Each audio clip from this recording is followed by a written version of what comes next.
Yeah, we're live. Woohoo! That's Woohoo! Rex, the Oprah Winfrey of comics. There we Oh go. my.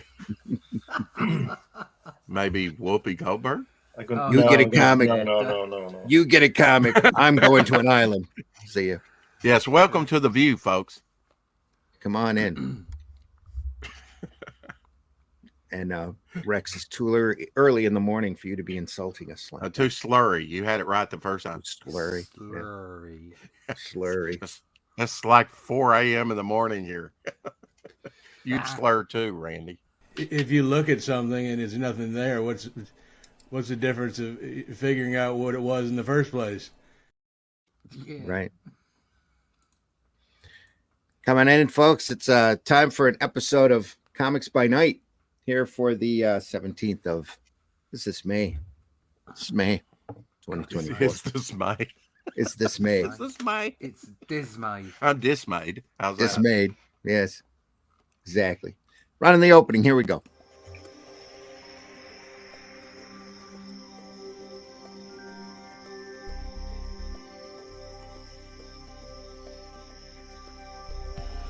What was that? This is not a charade. We need total concentration. Now, once again, this time, with theory.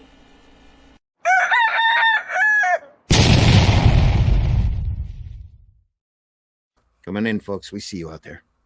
Oh. Come on in. Let me change my Facebook around so that we're live.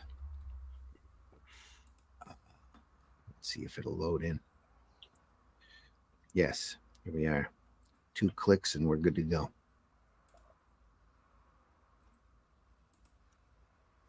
Yes, we're on Facebook Live now, folks. Come on in. Come on in. We see you there. Where are we out of here so far? Devil Flyers home. That's it. Comic book black belt. Thanks for being here.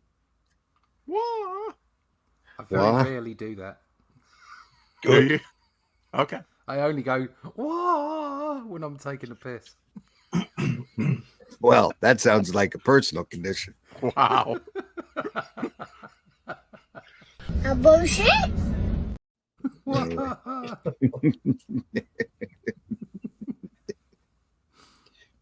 Thanks for dropping by, folks. I'm your host, Randy Zimmerman. You can find my work over at aerocomics.store. There's all sorts of great books over there, and they're all ready to be shipped to you as soon as you order them. Some of them I wrote or drew or whatever. HeroBot Zero and Alice in Chains and The Fool. And soon we'll have apparel available over there as well. Hats and shirts. What do you know? Maybe even a large Aero Comics logo on a t-shirt. Nothing like it. Moving on up. Yep. That's some strange shit. And I'm Rex Christian. I've seen some strange shit. There we are. Holy shit. That is the craziest thing I have ever seen. And I'm Dennis Quaid, and Dennis Quaid has seen some shit. Dennis Quaid has seen some shit too. Here we are. Joining me this morning in this Well, he's out in little bit of fun. We have a great book to show you this morning, by the way. Just great. Fantastic. Also joining me this morning is Mr. Glenn Fleming. Glenn, introduce yourself. Hi, everybody. My name's Glenn Fleming. I'm a writer, artist, and publisher. I draw cartoons and, work up illustrations and stuff. You can get this from Fund My Comic, which is a annotated book about my character Hatch, and it features published and unpublished work throughout the book, and you'll be able to learn all about him. If you go to I've lost it. If you go, it's watching that video. If you go to Amazon and New Haven Publishing, .com, you can pick up a copy of my book about my trip to see Jack Kirby. And on Amazon, you can also get my Comics Unlimited magazine, which is a magazine about comics, surprisingly enough. But just put my name in Google and you'll find out. And it won't ramble.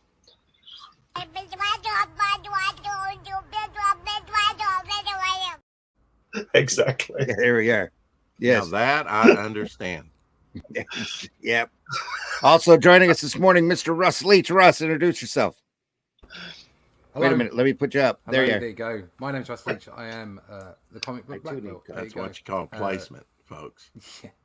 And I'm a comic book artist from the UK. You can find out all about me at russleach.com. Sign up for the email list if you're interested in the books that I produce, some of which are here. You know, things like Only Death Can Save Us, which is science fiction. Sword and Sorcery, fantastic. The Shadow Kingdom, adapted by Randy Zimmerman, and some excellent work in there with Glenn, and a forward by Razorfist, and some wonderful work in there. Really, really pleased with the way this has come out. And that's going out to backers right now. You'll be able to pick that up in Portuguese from Red Dragon in Brazil and Portuguese countries around the world. It's also going off to retail at some point as well, but I'll tell you when that happens.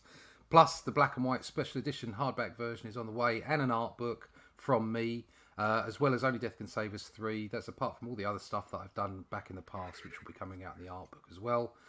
But all of that you can find out about at russleach.com. Sign up for the email list and come join me on the usual social medias. I post art every day. So there you go. russleach.com. Do you draw the Flintstones naked? There's a market for that. Yes.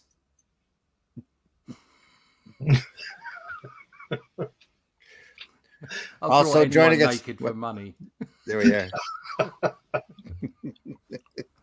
Also joining us this morning is Mr. Rex. Rex, introduce yourself,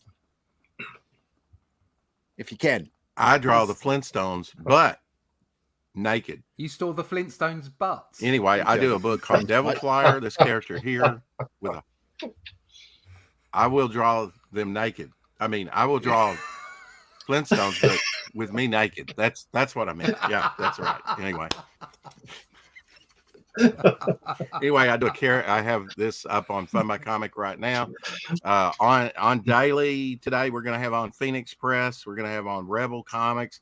We might have the great Paul Monsky that used to work for Bill Black and AC Comics on today. I don't know. It's going to be a busy day of streaming and promoting, because that's what we do. You know, coming up on the 2nd anniversary of my co-host. Tuesday, and we're gonna have on we're gonna be launching Rob Ewing's book Scrappy and Saucy. That's gonna be over exclusively on Fun My Comic. As far as I know, it's gonna be exclusive. And an hour before that, we're gonna have on Kelsey Shannon, because Scrappy and Saucy. That sounds like a girlfriend I had once. It's like a Sasquatch, and I forget the other character. It's like a Bigfoot type character. It's pretty cool, like a cartoony style. He's actually the artist that did this piece of Devil Flyer.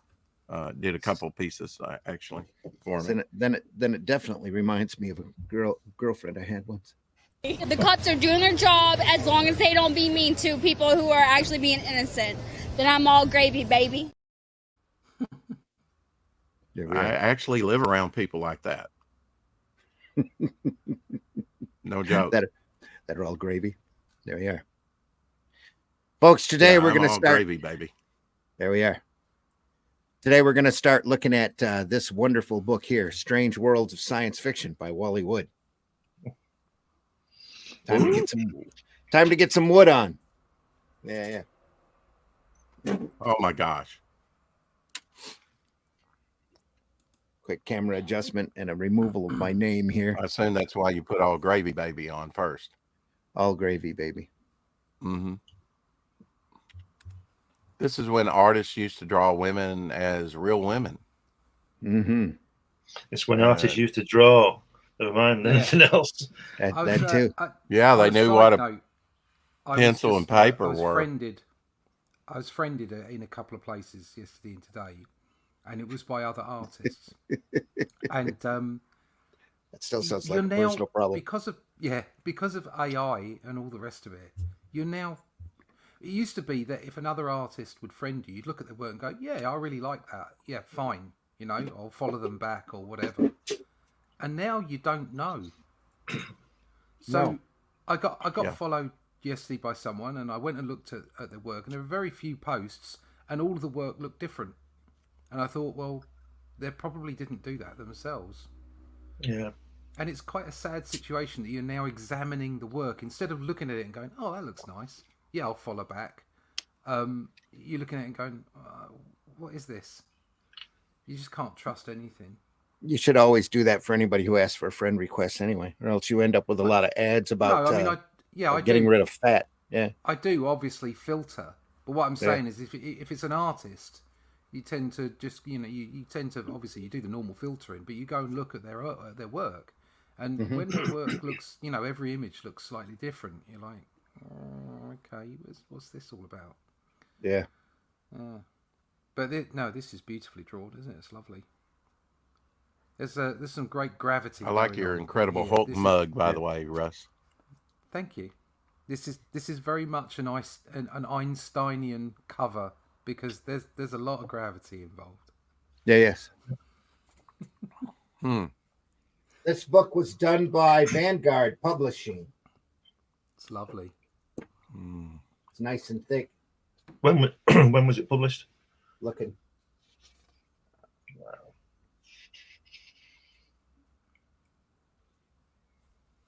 2012. 2012. Good morning. So the cover design was by Jim Steranko. Here we are. Yeah. Which brings us to our wonderful interior. Inside and front cover. Art Victim is in the house. Good morning. Good morning. I love the covers of those style comics, horror, sci-fi, weird tales. Yeah, we do too, Art. Thanks for being here, by the way. Don't you just love a well-presented book?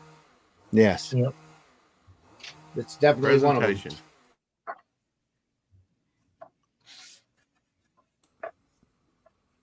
Oh, yeah. Sirens of Space, Opium Smugglers of Venus, Bandits of the Starways, Trail of the Asteroid Hideout. Yeah. That guy with the four This arms, piece he here definitely is actually on a cover of like a. I'm sorry. Like a what? This, Go ahead. This Sorry, piece here there's is just a like delay. on the cover of a fanzine that was sent to me from a guy that would publish a lot of his stuff. His name was Richard Pryor, not the comedian, but he would do lithographs with wood and fanzine books and things. And I bought one of these books. I forget the title of it, but he has this piece as the cover. It always makes me Sorry about that, Russ. That's okay. It always makes me giggle when you see these sort of strange creatures almost salivating over beautiful earth. Yeah. And it's like, well, are there no think beautiful creatures of your own back on, Homestead Planet or wherever you're from with four arms? Do you know what I mean? Yeah. They must be attractive to you. It's a very bizarre concept. And he Probably looks like sizing them up for the barbecue, Russ. Maybe. I mean, Grass is always greener on the other side of the fence, too. Yeah. So, How to while I serve was man looking, or woman. exactly. While I was looking for this Sunday's Zorro book, you'd be amazed what I ran across. I forgot I even had. It's a bound volume collection of the first set of Planet comics. Good Lord. You Wow. have everything. Oh. So we'll be looking at that here, not this Sunday, but next Sunday. So there's some just fantastic, crazy work in there. Very much in this. Very theme. nice. Only Rust. about 15 Rust. years earlier. Mm-hmm. Russ, that title should be Opium Smugglers to Budgie Smugglers. Budgie Smugglers of Budgie Venus. Smugglers of Venus.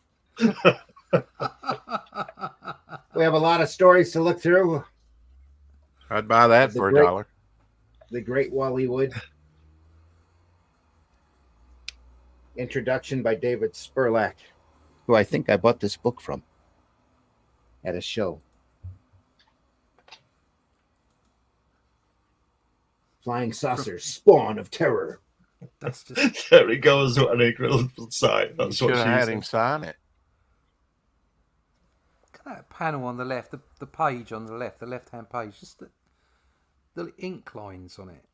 Yeah, It's just wonderful. that's wood.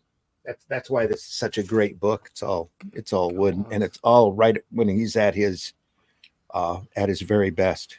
Mm.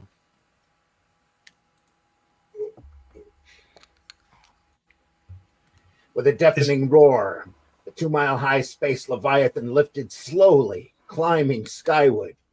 There it goes. Lord, what an incredible sight.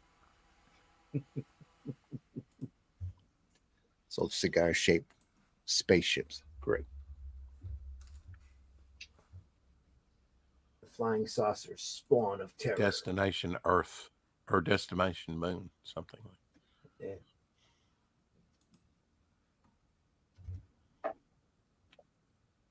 When I look at this, when I look at either of these pieces, that doesn't really scream Wally Wood to me, though. Really? All of this detail sitting here? It's beautiful. Well, I mean, you know, I usually go by facial recognition, and on the other, it's, you know, they're turned to the back, and this is probably earlier style for him. I'm used to his like Tower comics from the 60s and some of his later stuff. It's all wood here. Maybe as we go along. I'm just saying that it has an Irby. The piece on the left has kind of an early Kirby feel to me. Like Kirby's early style. Like Sky Masters type of thing. Yeah, very much. Yeah. Well, didn't he? Wood inked a bunch of that Sky Master stuff, didn't he? He did. Yeah, he did. Yeah. He had Wally Wood inking some of it, and Dick Ayers inking the rest. Guess which were the better pieces? It was all great. It was all great, but guess which were the better pieces? Yeah. Yeah, the wood stuff, Wood Kirby, yeah. Well, towards the end of his career, all Wood did was a lot of inking work. So yeah, I bet he does the lettering on this as well, because he was hired as a letterer to start with in his career. So he's got the entire gig there. He's done a Dave Gibbons and Watchmen. Probably working off a script. Yeah, if you gave me this, I'm very familiar with Wally Wood. If you gave me this early stuff, I couldn't tell you who did it. It doesn't look like Wood to me. No. But then I'm not familiar with his early stuff, you know, in the early 50s. You look at some of the EC I've stuff seen a lot of it. Yeah. It's, you know, it doesn't necessarily smack of it, but it's like that. If you look at early Buscema work as well, it's like you can kind of see it in there, but I think there's a story that he did like with cavemen and dinosaurs or something, and everything up until that point looked like he was just practicing, and then he got to that story. I can't remember the title of the story. And you look at the art in that, and you can kind of see what came later in that art. And then from then on, it went in that vein. And I think it's like that for a lot of artists. You kind of find your groove. Yeah. Well, like Kubert, you end up refining your style. Yeah. You know, you can see. Sorry, go ahead, Glenn. You can. I know what Rex is saying about it not looking a lot like Wood later, but you can see Wood with the profiles of the guy with the red hair. Yeah. That's Wood's style. But I was just going to say that it's very heavy, because Wood was known for a thinner line, wasn't it? But this is very heavy.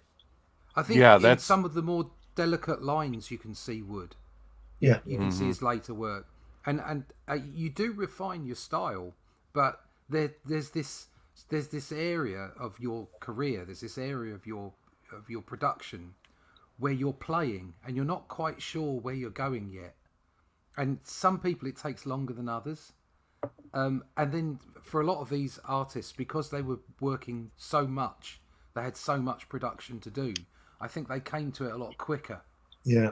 And then they hit where their sweet spot was, and then they started refining from then on. Yeah. It's just weird to just look at some of these artists who, you know, you obviously you consider benchmarks for quality, and ability. And then you look at their earlier work, and in some ways, the earlier work inspires you more because you think, well, if they had trouble sort of getting to where they were going to be, then there's a chance for the rest of us, Yeah, yeah. Oh yeah. Oh, Got to start somewhere. I totally agree with that. It's the early stuff, the developmental, where you can see where they're kind of feeling their way, that you learn the most.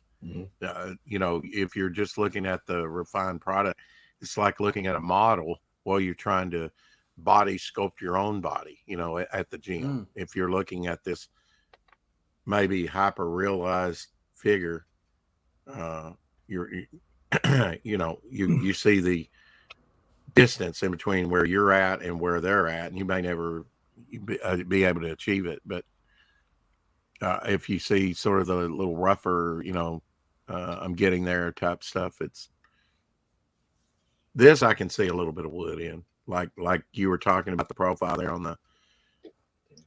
That's all Wood here, right there. Yeah, but on the right-hand page. Still, yeah, I if somebody gave me this and said, okay, look through this and tell me who this is, I wouldn't have thought Wood, to tell you the truth. I mean, not immediately. Yeah, the minute I saw that or this, I would think Wood. Yeah. That I think also the face on the bottom left panel there. Yeah. That one. Here. Yeah, that face. Yeah. Not that one. No, the other The other one. That one. Yeah. That one. Yeah. There's a lot of that definitely I see some Wood in. There's a lot of stiffness here in the composition. You can tell it was early on. He's figuring things out. It's a very very posed. You could also put that with musicians, couldn't you? Because if you look at 7 years of the Beatles recording, you go from Love Me Do to She Ain't Heavy, it's totally different. It's the 7-year period in between there, and they get better and better and better and better, and they change as well. I think it's just the creative process, no matter what it is, and how much time you spend with it. Yeah. So if you're throwing yourself at it, obviously that period of time where you're finding your way until you get to a point where you're comfortable with your work. That's not to say it's the finished thing at all, just that you're comfortable in your own skin and that you're just pushing yourself to produce better and better. That period of time is dependent upon how often you do it every day. Yeah. Which is why these guys got to it quite quickly, I think, because they were just throwing themselves at the coalface every day. Yeah. Yep. Yeah. You said stiff. I always thought that even in his later refined stuff that Wally Wood was his stuff was a little stiff, and I was fine with that. It's very clean work. Posed here and there, but this seems a lot more stiff than what he did later on. So there's a lot of posing going on. Is he inking this stuff though? Because at the beginning it listed a few artists under his name. I am pretty sure he's inking the majority of this. There on the left, artwork Joe by Wood. Orlando, Sid Jack, and Jack Sid Kirby. Jack, Roy Krinkle, Al Williamson, Frank Frazetta, Jack Kirby. I can't see Jack Kirby inking anything. He's probably inking over. Might be the other way around. He might have done layouts. That could be too. It's funny how it started off where artists would ink a lot of their own work, and then went to this production process where you had pencilers, inkers, and what have you. Well, that's the assembly line. Yeah, and Go ahead. Go on. Go ahead, Glenn. Stan Lee said that, didn't he? He took him 5 minutes to realize how quick and how good Kirby was penciling that he took him off any further sort of contact with the page, so he could get pages out and other people could finish them off. Yeah. And that's the same. They did that with Buscema on the Savage Sword, didn't they? They had Alcala doing the finished artwork and the other guys. Although he did a lot of his own inks in the month in the comic. Yeah. Well, with Savage Sword too, you're putting out a lot of work every month. Yeah. On that. That was 48 page stories. Yeah. We're talking about doing 46-page stories, and we're thinking the best we could possibly do would be quarterly. Right. So, you know, these guys, they were pumping so much stuff out.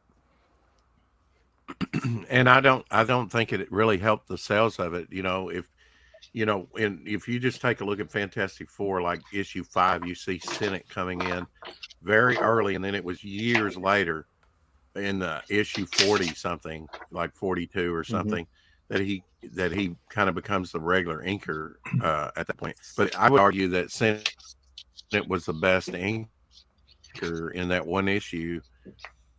The early Fantastic Four, and Kirby's Avengers stuff was horrendous. Really, Rustic. you can tell they're Rustic. just pumping it out. Well, he was. They were at the start. They were behind. I don't think so. Savage Sword of Conan had great, had some good inkers on it. Don't get me wrong, but that was something as a kid. I just didn't. I don't, even though it might have been Buscema's work, I don't think they put their best inkers on that magazine, and it kind of hurt it. I thought, as far, just going back to my memories of what I thought of it as a kid. It's kind of like a lot of people, they would put on their beginners, to do pin-ups and things.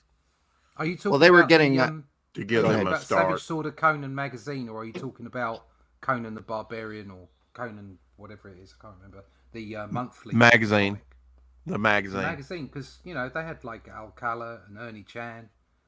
I mean, they was fantastic inkers. Just imagine you're shipping huge boxes of original artwork out to the Philippines, in order to get inked and shipped it back. Yeah. But if depending in upon all where fairness, these guys if were, if Buscema was only doing like light breakdowns for that, you could just send photocopies, photostats. You wouldn't have to send original artwork, would you? I'm not sure. I would imagine they would just for time. If they didn't send the original artwork, somebody's got some really lovely layouts somewhere, haven't they? Yeah. Amen. Yeah. Let's have that book. Let's have that book printed. Rex has got a few lovely layouts.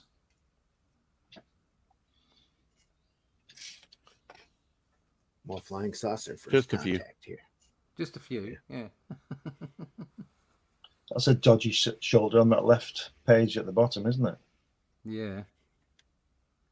Yeah, but sorry, just to finish my point, the point being is that they started off as inking their own work, then you ended up having the sausage factory and the production, and now, because of the nature of the way things are moving outside of corporate and more into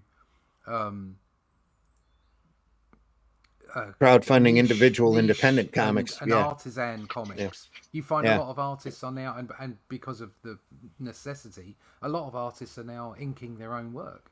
Mm-hmm. But really, that's the way it started out off the comic strips. These guys would do their own stuff until they got crimped with deadlines, and then they'd pick up assistants. I actually think, looking at the way that I think I've hampered my own development in some ways because of focusing on the sausage factory way of doing things, rather than thinking about it as a total.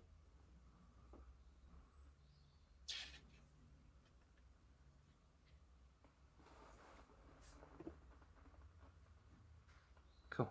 That's they're not good pages, are they? Do you know? I'm going to stick a lot of lettering. I'm going to stick my neck out here. I don't think Wally Wood's inked this. I think Joe Orlando's inked this. Could be. It's very heavy, isn't it? Yeah. It doesn't look like Wally Wood ink to me. That's what's really throwing me off.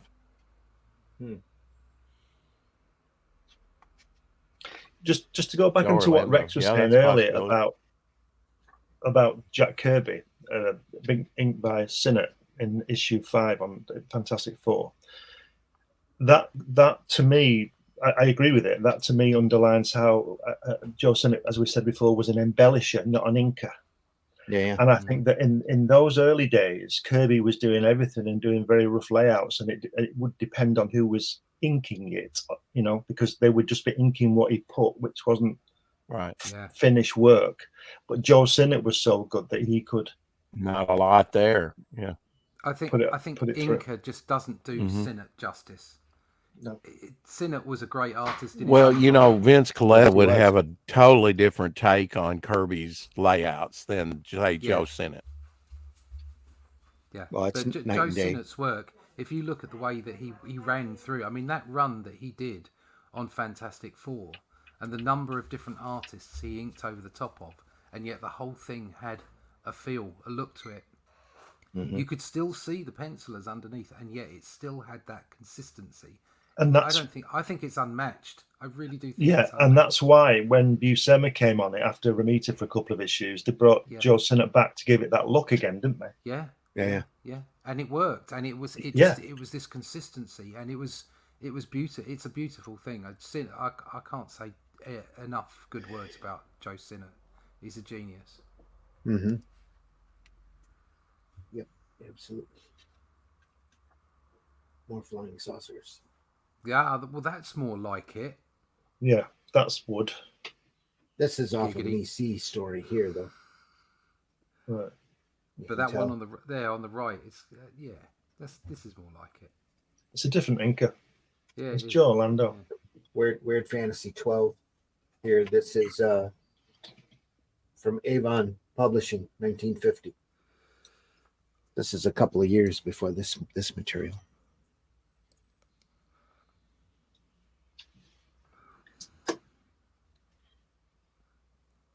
As Monty Python would say, I got better. I've still got that image. You know that image of the guy naked at the piano? You know that Monty Python? Monty Python, where he's sitting naked at the piano? Mm-hmm. Yeah, I've got Rex sitting there drawing the Flintstones naked at his board. Yes. Yes. Terry Jones. Just in that position, turning to the camera, going, I draw butts for money. Yeah.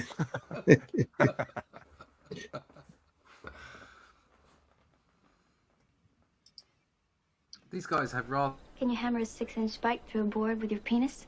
Not right now. These guys have rather smart antlers. I like their antlers. The little antenna. Yeah. They're cool. And they're like antenna. Yeah. Antenna. Antlers.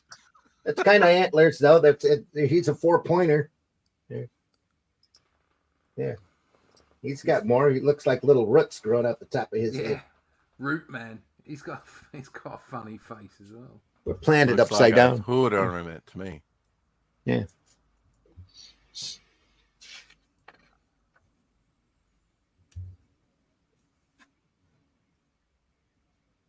Don't worry, the whole book doesn't have the guy with the orange hair.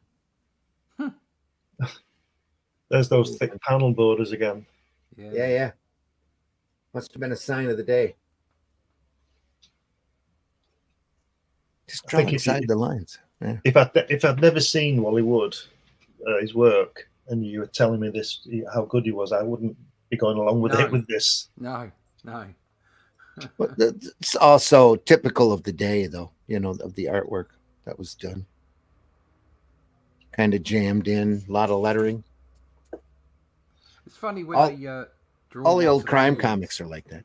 Go aahead. Sorry. It's funny when they draw aliens, and all the aliens are usually naked and look exactly the same. Mm-hmm. It's like, so we're all sort of different looking. Every person's unique, and we've all got clothes on. And these other aliens, they're effectively clones of each other, and they obviously don't feel the cold. What's that old cultural stereotype that everybody from a different race looks alike? Yeah.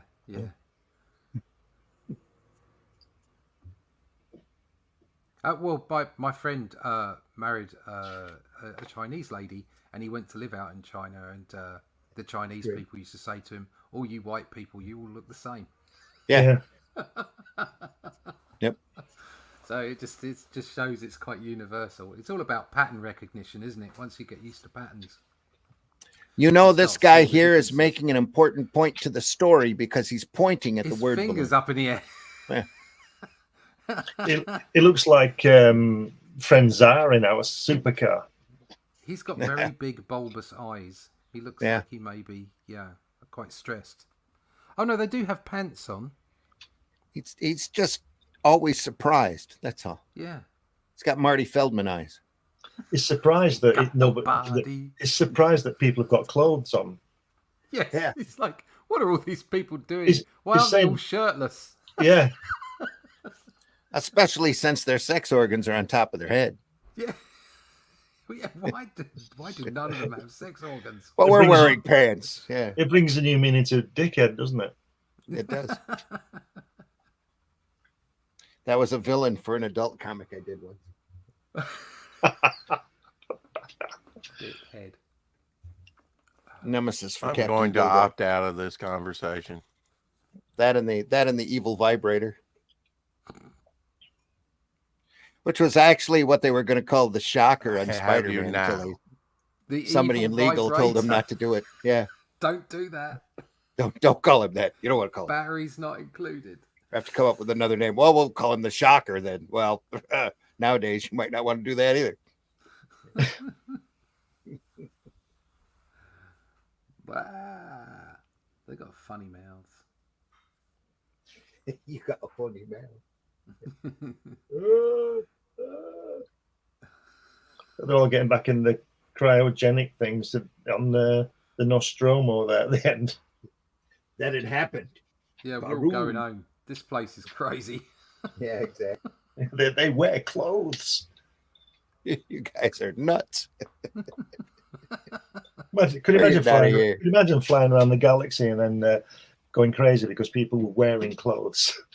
What are you doing? Why are you covering yourself up? What's wrong with you? To be perfectly honest, if you look at, I don't know, something like the Eurovision Song Contest, Top of the Pops, current political interactions and the general behaviour of the human race, if I was an alien and I came here, I don't think I'd want to talk to us either. That's right. Just keep on going. In all fairness, if you look at some of the things that we do as people, you can't. If you step back, if you can be objective and step back and go, God, that's crazy. That's like if you think about it, you're sitting down watching Top of the Pops, and you've got people on there all dressed up singing to you on the television. That's a bit weird, don't you think? Yeah, the thing is, it's all a bit weird. Everything we do is just a bit weird. The thing is, you see, is that it's weird. It's weird to us, and we're doing it. Yeah, we're in it. So somebody flying past and looking at it are going to think, just keep going. There are times when you get a moment of clarity where you sit back and you think, this is a lunatic asylum. This is look at the way that we work with each other, treat each other, the stupid stuff that we do, and you're just like, we're all nuts. And that's why I think we're the equivalent to a reality programming to the aliens. Yeah, they swing by and study us and take pictures just to laugh. I think it's more like, DR and Quinch. And there's nobody more weirder than a comic artist who sits down for 18 hours a day and gets tons a week. It's like, why would you do that? What are you doing? You're not even getting paid much. What are you doing?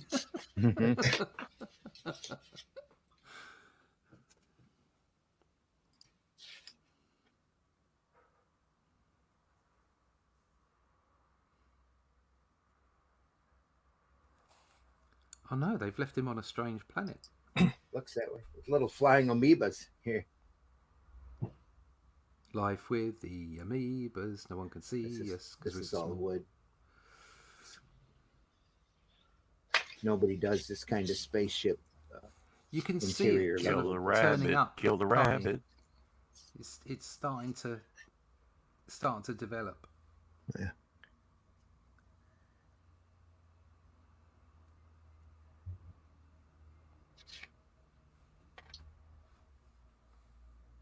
Where are the Nazis? On Venus, they're coming. Space Nazis. People are tired of reading about Nazis at this point. There you go. Like straight away, we've moved again. Look at the finer line going on that right hand page. Mm-hmm. Yeah. Nice. Winged death on Venus. Nice boots. I like the colors in this edition. I think they do it justice. Yeah. He's got a very long body. Yeah. Yeah, he does. Yeah, that's About very, right. very odd. Short arms. Short arms, yeah. Makes it very difficult to anyway. Wow, look at Small that heads. creature in the back. That Small heads, spider-like large creature. hands. Look at that creature. Smell of cabbages. Carny folk. Salt the earth. And sealing wax. Small hands, we all know what that means. Small gloves. Big ego. Big ego. Here he signed it Wallace Wood. He's not using his That's trademark early on. signature there. Early on. Early on. Yep. Great monster, though, like you said.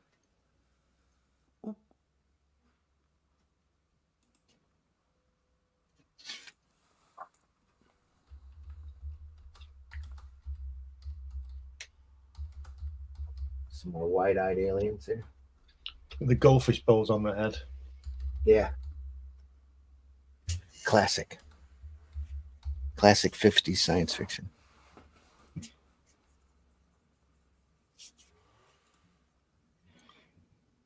A lot of text as well. Yeah. Our first book has arrived in someone's hands. Has it? Yeah. Sweet. Just seen it on the Twitter. When you post them yesterday? I posted them the day before yesterday.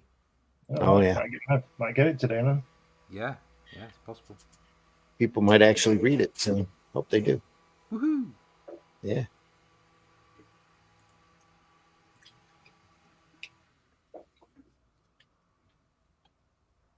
Such a great story.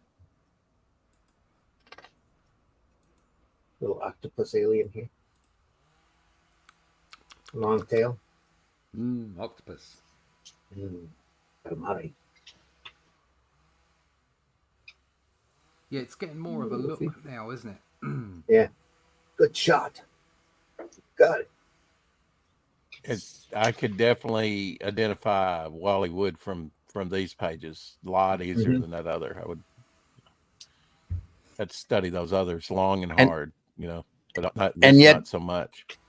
And yet, to me, the inking looks completely different from what we were looking at before. This face especially doesn't look like Wood to me. I mean, the shadow does, definitely. Absolutely. Mm-hmm. But the actual inking on the face is... Well, I can see Wood in it, though. That other, not so much. And I think it had to do with the inker. We all have to wonder why, even under glass, this guy's not wearing a pipe, because he's obviously smoking on a pipe. On. He's obviously the smart one of the group. He's got glasses and white hair. That'll do. Yeah. Little white crown. Although it seems that the rest of his skull has disappeared. Yeah. Yeah. And his glasses are odd because they're nearly on his forehead. Yeah, very odd. Well, no, the top of his head is in shadow there, if you'll see. Yeah, it's up here. But it does kind of cut it off to where it looks... It's a bit weird. Yeah. It is weird. But then, like rats and octopi and aliens and dome on your head's not weird enough for you? Come on. This is a shading issue. Supposed to be weird. Yeah, it is. That's a coloring issue, too, because this dark color here... Little crab there. They're shooting that thing down the bottom there. It's all red. Have you seen the latest portrait of our king? Yeah. Oh, yeah. Wow. Horrible. Like somebody should be checking for the 666 on the back of his neck. Yeah. Good God. Kneel before me. Good morning, Doc Blaylock. How are you? Hey, Doc. It's like something out of Clive Barker's Books of Blood there. Oh, it's hideous. It's bad enough we've got a bloody royal family. Doc's the in the house. king Good morning. Is looking very bald all of a sudden. He's looking very I hear bald. Rex and Glenn. He had more Who else hair is on the portrait. panel? Yeah. Russ Leach is on the panel. I'm on the panel. It's pretty typical Comics by Night panel at this point. It's the usual Friday morning. Yeah. the usual fools who got up this early. Yeah. There's that Gaines would always say in Mad Magazine, the usual gang of idiots.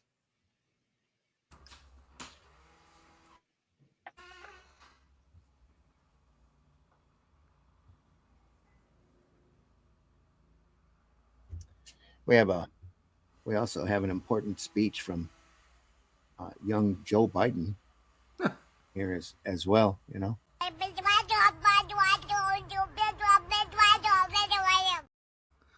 There you are. And his policies never changed. Never changed.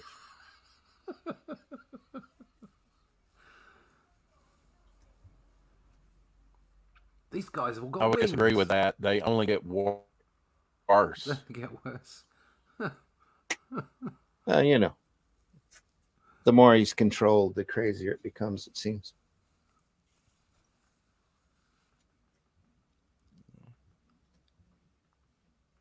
He said he's returned. Probing messed his mind up. Yeah. He's returned to almost the same policies as Jimmy Carter, somebody said the other day. What? Making peanut butter. Long gas lines, yeah. High gas prices. That's nice. Yeah, it's cool. Nice angle. It's a different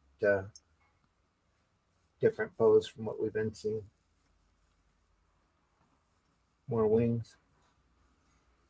They've got their helmets off now, though. Has he got some kind of radio antenna on his glasses? Yeah. Yeah. Great. Yes. It's a pair of those X-ray glasses that you used to see in the adverts. Google Vision 70 years before ahead of its time. Yeah. Look at those chunky legs on the panel underneath that, with the guy with the wings. Yeah, they're chunky, aren't they? Look at them. They're yeah. And look at those calf muscles. Yeah. They're almost Gil Kane calves. Yeah, I mean, Wally Wood draws lovely legs, doesn't he? Look at those, chunky. Rah! He's an alien. Trousers on. Yeah. News at 11.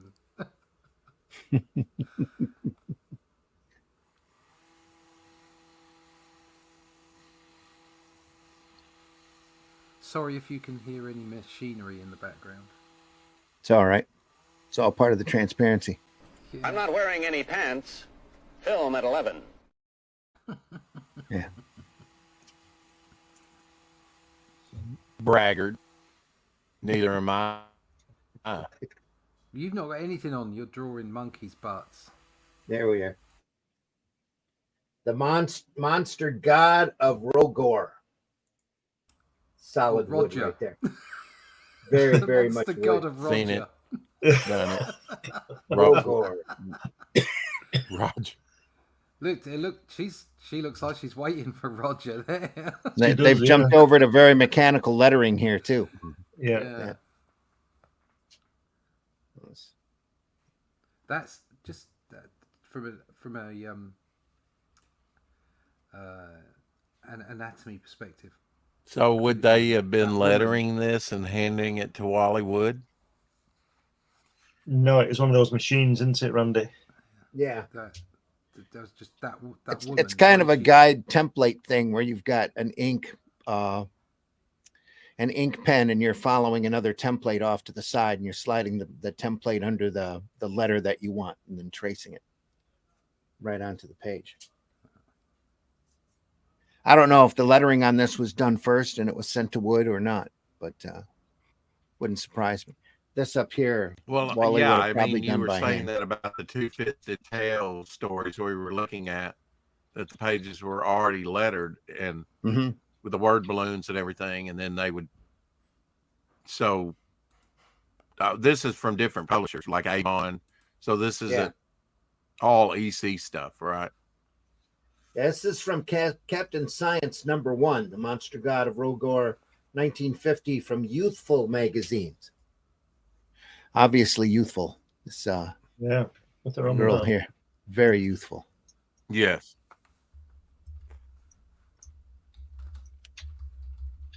Most of the Wood stuff I came on later, and I would see like out of Tower Comics, his own Mm-hmm.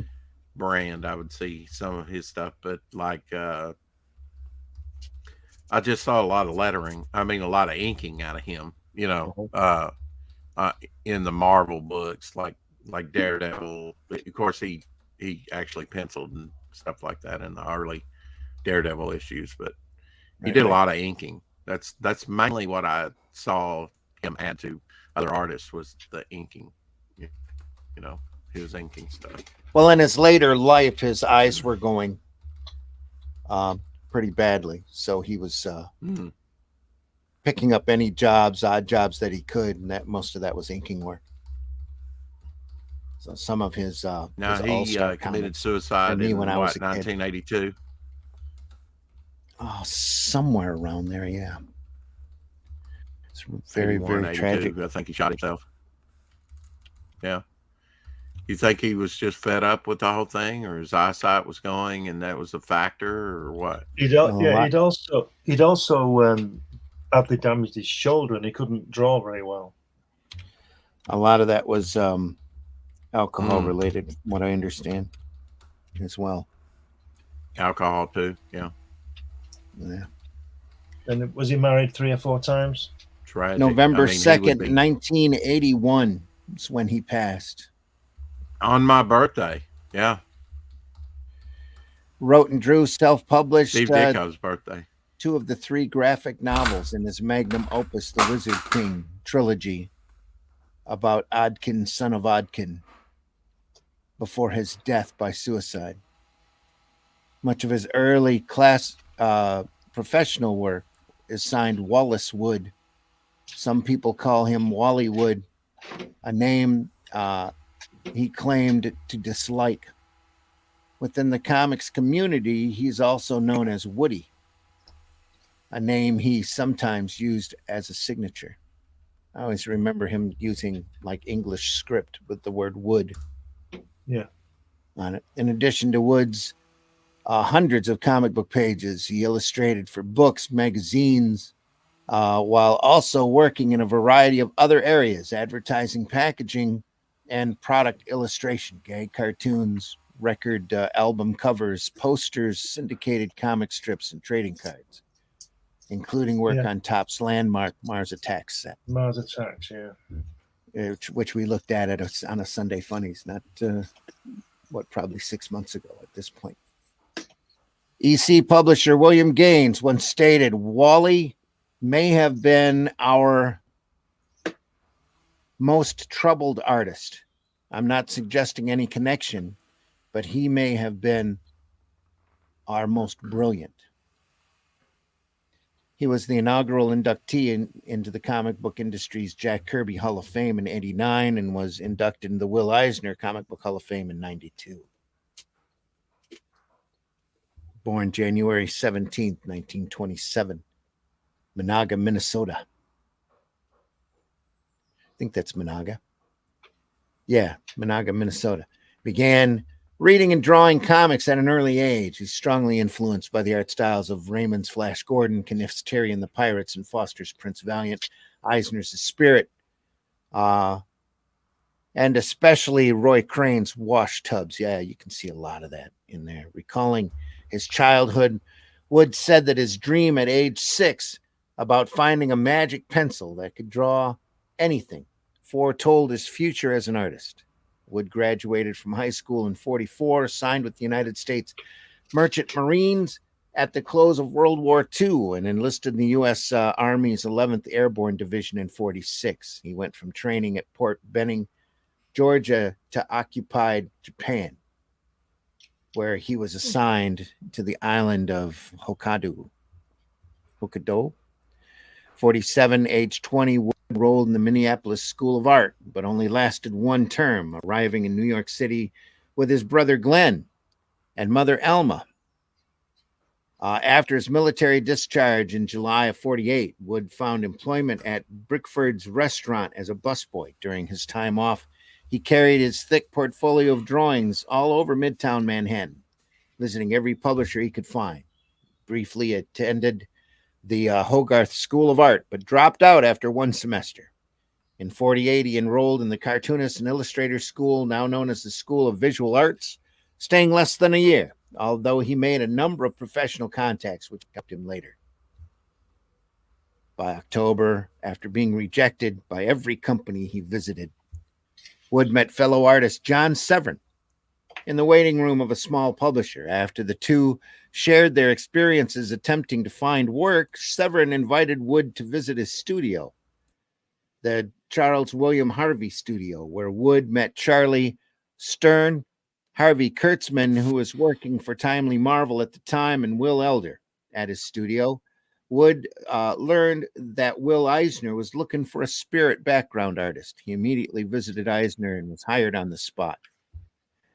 In the next year, Wood also became an assistant to George Wonder, who had taken over the Milt Caniff strip Terry and the Pirates. Wood cited his first On My Own as Chief Obstacle, a continuing series of strips, 1949 political newsletter. He entered the comic book field by lettering, as he recalled in 81. The first professional job was lettering for Fox Romance Comics in 48. This lasted about a year. I also started doing backgrounds, then inking.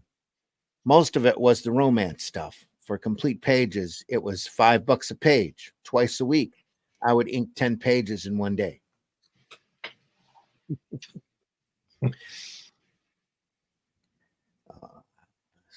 10 pages in one day. Yep. Wood began at EC co-penciling and co-inking with Harry Harrison. The story Too Busy for Love in Modern Love number 5. And fully penciling the lead story, I Was Just a Playtime Cowgirl.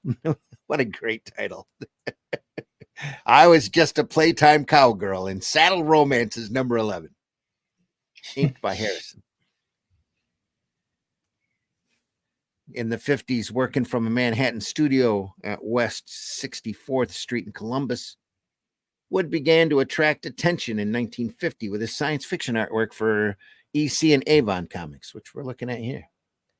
Some in collaboration with Joe Orlando. So it was probably Joe Orlando inking, like you said, Glenn. Yeah. During this period, he drew a wide variety of subjects and genres, including adventure, romance, war, and horror. Message stories for EC's shock suspense stories, and eventually satirical humor for writer-editor Harvey Kurtzman in Mad, including a satire of the lawsuit of Superman's publisher DC had filed against Captain Marvel's publisher Fawcett, called Super Duper Man, battling Captain Marbles. Yeah, that's a classic story. We need to look at that. I've seen that one, yeah. That's a great story. Wood was instrumental in convincing EC publisher William Gaines to start a line of science fiction comics, Weird Science and Weird Fantasy, later combined under the single title of, you guessed it, Weird Science Fantasy. Wood penciled and inked several dozen EC science fiction stories. Wood was also had frequent entries in Two-Fisted Tales, Tales of the Crypt, as well as later EC titles, Valor, Piracy, and Aces High. Need to look at Piracy too sometime real soon. Working over scripts and penciled breakdowns by Jules Pfeiffer, the 25-year-old Wood drew 2 months of Will Eisner's Sunday supplement newspaper comics book, The Spirit, on the 1942 story arc, The Spirit in Outer Space. Eisner, Wood recalled, paid him about $30 a week for lettering and backgrounds on The Spirit. Sometimes he paid $40 when I did the drawings too. Pfeiffer in 2010 recalled Wood's studio, which was at the time in the very slummy Upper West Side of Manhattan in the West 60s. Years before, it was the Lincoln Center area. It was a cartoonist and science fiction writer's ghetto. Just a huge room where the walls were knocked down, dark, smelly, roach-infested, and all these cartoonists and writers bent over their tables. One was science fiction writer Harry Harrison. Between 57 and 67, Wood produced both covers and interiors for more than 60 issues of the science fiction digest Galaxy Science Fiction, illustrating such authors as Asimov, Philip K. Dick, Jack Finley, C.M. Kornbluth, Frederick Foll, Robert Silverberg, Robert Sheckley, Clifford D. Simak, and Jack Vance. He painted 6 covers for Galaxy science fiction novels between 52 and 58. His gag cartoons appeared in the men's magazines Dude, Gent, and Nugget. He inked the first 8 months of the 58 through 61 syndicated comic strip Sky Masters of the Space Force, penciled by Jack Kirby. Wood expanded into book illustrations, including his picture cover editions, though not the dust jacket editions of titles, for 59 Aladdin books, reissues of Bob Merrill's 1947 Childhood of Famous Americans series. Okay. Occasionally, in the Silver and Bronze Age, did art and stories for comic book companies large and small, from Marvel and its 50s iteration Atlas Comics, DC, including House of Mystery and Jack Kirby's Challengers of the Unknown, also a great body of work there.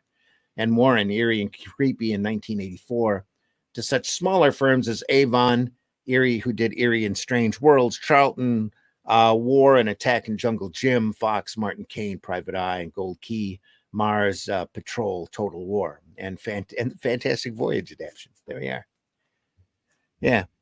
Harvey did Unearthly Spectaculars. King Comics did Jungle Jim. And Seaboard, he did The Destructive. Youthful did Captain Science, which I think are in this volume here. And the toy company Whammo. Science. Yeah. Whammo. 65, Wood, Len Brown, and possibly Larry Ivey created Thunder Agents for Tower Comics. He wrote and drew the 67 syndicated Christmas comic strip Bucky's Christmas Caper. During the 60s, Wood did many trading cards and humor products for Topps Chewing Gum, including concept roughs for Topps' famed 1962 Mars Attacks cards prior to the final art by Bob Powell and Norman Saunders. Then he goes on for Marvel, Silver Age Comics, Daredevil 5 through 8, inker over Bob Powell on issues 9 through 11, established the title character's distinctive red costume. Wood and Lee introduced the Stilt Man in Daredevil number 8, when Daredevil guest starred in Fantastic Four 90, 39, and 40, inked that character over Jack Kirby's pencils on the covers and throughout the interior. Yeah, Vince I Coletta heard that ruined the chuckle. rest. Don't down Stilt Man. You were saying, Glenn? Those 2 issues that Wally inked, Daredevil in Fantastic Four, Vince Coletta ruined the rest of the drawings. Yeah. Wood penciled and inked the first 4 10-page installments of the company's Dr. Doom feature, which we already looked at, Astonishing Tales 1 through 4. And both wrote and drew the anthological horror suspense tales in Tower of Shadows 5 through 8, as well as sporadic other work. That was in that Wood book that we looked at a few months back. In circles concerned with copyright and intellectual property issues, Wood is known as the artist of the unsigned satirical Disneyland Memorial Orgy poster, which first appeared in Paul Krasner's magazine, The Realist. The poster depicts a number of copyrighted Disney characters and various unsavory activities, including sex acts and drug use, with huge dollar signs radiating from Cinderella's castle. Wood himself, as late as 1981, when asked who did that drawing, said only, "I'd rather not say anything about that. It was the most pirated drawing in history. Everyone was printing copies of that. I understand some people got busted for selling it. I always thought Disney stuff was pretty sexy, Snow White, etc." Disney took no legal action against either Krasner or The Realist, but did sue a publisher of a black light version of the poster who used the image without Krasner's permission. The case was settled out of court. They launched Captain Action in 68 with DC, following Joe Orlando, an attempt to get the assignment to ink Kirby's new work, but that role was already filled by Vinny. That would have been a great, you imagine New Gods inked by Wally Wood. That would have been insane. That would have been a big high point. I mean, John even bigger Romita than was what his it is. first choice. Yeah. Yeah. That same year, Wood was a ghost artist for an episode of Prince Valiant. Wood worked on various series for DC between 75 and 77, including several covers for Plop, and inking pencil work of Steve Ditko and Jack Kirby on Stalker and The Sandman, respectively. He worked on the Hercules Unbound series, also a great looking book, as well, providing inks for Jose Garcia Lopez and Walt Simonson. Wood penciled and inked All-Star Comics and contributed to the creation of Power Girl by exaggerating the size of her breasts. Active, give me that circle template now. Active with the 1970s Academy of Comic Book Arts, Wood contributed to several editions of the annual ACBA sketchbook. In one of his final assignments, Wood returned to a character he helped define, inking Frank Miller's Daredevil cover on Daredevil 164. That's cool. His last known mainstream credit was inking Wonder Woman number 269 from July 1980. Over several decades, numerous artists worked at the Wood Studio. Associates and assistants included Dan Atkins, Richard Basford, Howard Chaykin, Tony Coleman, Nick Cudi, Leo and Diane Dillon, Larry Hama, Russ Jones, Wayne Howard, Paul Kirshner, Joe Orlando, Bill Pearson, Al Sorois, Ralph Reese, Bob Stewart, Tiana Wood, and Mike Zeck. There we are. And then they talk about Wits End magazine, which I really don't have. I think I might have one copy for you of. to say. Yeah. Panels that always work. Wood struggled to be as efficient as possible in the often low-paying comics industry. Over time, he created a series of layout techniques sketched on pieces of paper, which he taped up near his drawing table. These visual notes collected on 3 pages reminded Wood and select assistants he showed the pages to of various layouts and compositional techniques to keep his pages dynamic and interesting. In the same vein, Wood also taped up another note to himself, quote, "Never draw anything you can copy, never copy anything you can trace, never trace anything you can cut out and paste up." In 80, Wood's original 3-page, 24-panel, not 22, versions of panels was published with the proper copyright notice in the Wallace Wood sketchbook. Around 81, Wood's ex-assistant Larry Hama, by then editor of Marvel Comics, pasted up photocopies of Wood's copyrighted drawings on a single page, which Hama titled Wally Wood's 22 Panels That Always Work. It was subtitled, "Or Some Interesting Ways to Get Some Variety into Those Boring Panels where some dumb writer has a bunch of lame characters sitting around and talking for page after page." Hama left out 2 of the original 24 panels in his photocopies, were too faint to make some of the lightest sketches. Hama distributed Wood's elegantly simple primer to basic storytelling to artists in the Marvel bullpen, who in turn passed them on to their friends and associates. Wood's elegantly simple primer to basic storytelling to artists in the Marvel bullpen, who in turn passed them on to. Eventually 22 panels made the rounds to just about every cartoonist aspiring comic book artist in the industry and achieved its own iconic status. Anyway, homages, tributes to the 24 panels, personal life and final years. Was married 3 times. Wood was married 3 times. His first marriage was to Tiana Wood, who later did extensive work as a comic book colorist. Their marriage ended in the late 60s. His second marriage to Marilyn Silver also ended in divorce. From his adult life, Wood had chronic, unexplainable headaches. In the mid-70s, following bouts with alcoholism, Wood also had kidney failure. A stroke in 78 caused a loss of vision in one eye. Faced with declining health, career prospects, he shot and killed himself in Los Angeles, November 2nd of 81. Towards the end of his life, an embittered Wood would say, according to one biography, "If I had it to do all over again, I'd cut off my hands." Comics will break your heart.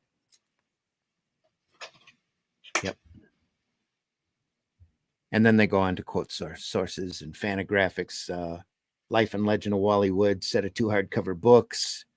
Mainly compiled by his former assistant, Bob Stewart, over a 30-year period. It's a revised, expanded, uncensored version of previous woodwork against the grain. And that's about it. Yep. It's Wally Wood, folks. Great stuff. And here we are at the start of his career. He draws big ears, doesn't he? Yeah. Tor Johnson. This isn't Wally Wood. This is the Inca. He's going off. I mean, look at that face that you just pointed to there. Yeah. It's probably Joe Orlando here again. Yeah. That's what it looks like, at least. Inking style, thin lines. Yeah. Yeah. Well, sorry, folks. Guy looks like Doctor Strange, doesn't he, with the little Earth on the left there. Mm-hmm. Little mustache, Yep. little what was the British actor? Kiss curl, isn't it? It looks like Errol Flynn, doesn't he? Little bird horses. Still with us, Russ? Yeah. Okay. All right. Yeah, I'm here. Yeah. I'm shrinking. Goes back to his romance days. Eh? Errol looks like Clark Gable here. Yeah. Gone with the Wind. Yeah, she got really a big does. hand, hasn't she? Mhm. Yeah, she does. Exactly. I can't say I'm impressed by this artwork. Yeah. Well, we'll move through it faster. Why is that guy asleep all the time? This guy? No, down the bottom left there. In Here? the circle. Yeah, look at him. Yeah. He looks tired, doesn't he? He's just come out of the The fight alien, with yeah. the comic book black belt. Nah, That's what it is. smacked in the face. He's realizing that what Mike Tyson said was true. That everybody has a plan until they get punched in the face. Yeah, everyone's got plans to get punched in the face. Yeah. Obviously, he got punched in the nose too. Shoved it right up there. Yeah. It's a true mark of a fighter. Once you get punched in the face, you see who's ready and up for it. Yeah. Time for plan B. Once they've got punched in the face, if they're still coming, they're like, they're up for it.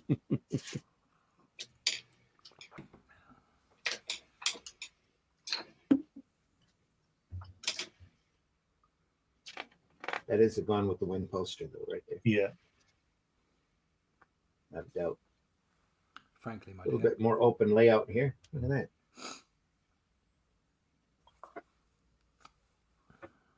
It's probably great in black and white. Solid wood right there. Giggity. But yeah, the inking style here looks very different from wood. Especially on those faces, it really comes through. It's got to be Joe Orlando.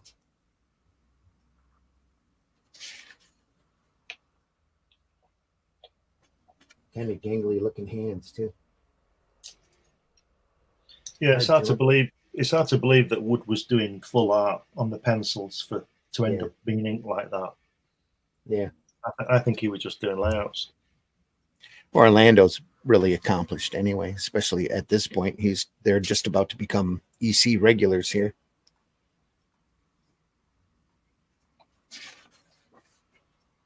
Captain Science. Look at that. I love that. This here too is great. That's what a classic panel though. Wood knew how to drop stuff back using white dot zipatone just beautifully right there.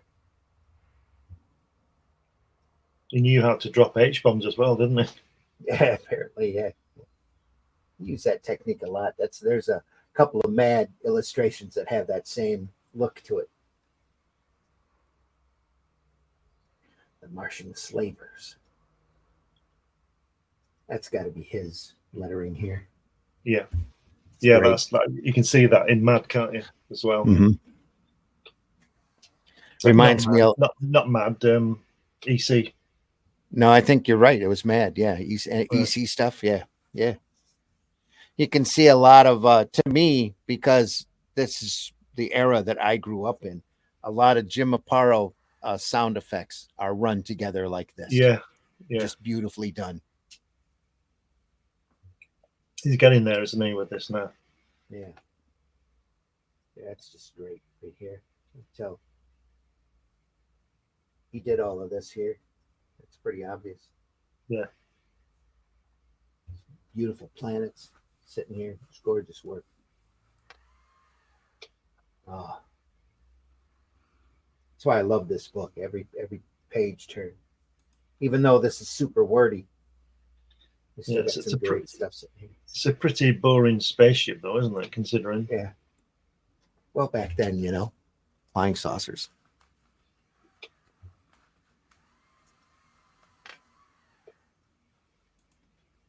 Oh, there's a wood.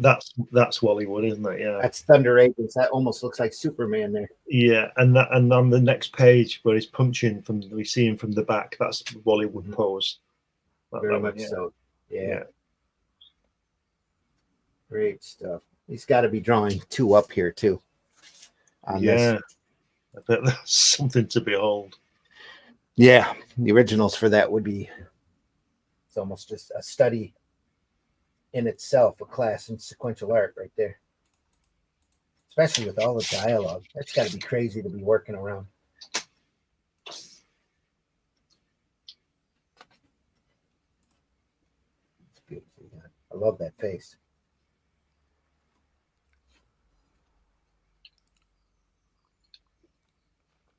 I think he's given a lot more of a free hand here. It's a lot looser, but a lot more wood coming through on this. That thing's head. Very tight stuff. Look at that. Yeah. It's bonkers. Crazy good. All of this here. It's framing. The carnage. The carnage. Yeah. That's great, man. Crack. And aboard the flying David. saucer. We got some people. Head for home, Rip. We've got things to do. Yes, sir. Controls are set and mission completed. Great.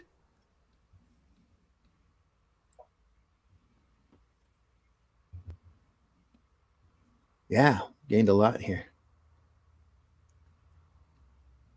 Doc says, it's almost a bad morning, boys. The coffee machine did not want to switch on.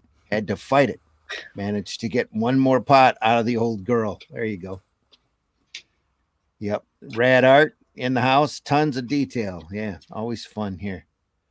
Great quote of the day from Victor Davis Hanson. Quote, your idea is only as good as your willingness and ability to make it. Yeah. David in the house. Thanks for being here. Wow. Woodworked in that ghetto in Manhattan near where I live. LOL. Yeah. Yep. Not the best living conditions.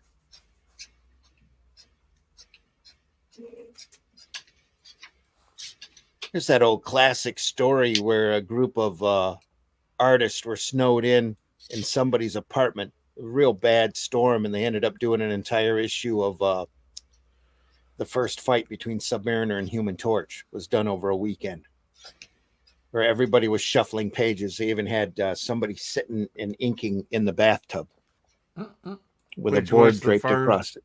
First hero crossover in comics, are correct? Yeah. One of the first, if not the first, yeah. I didn't know that story.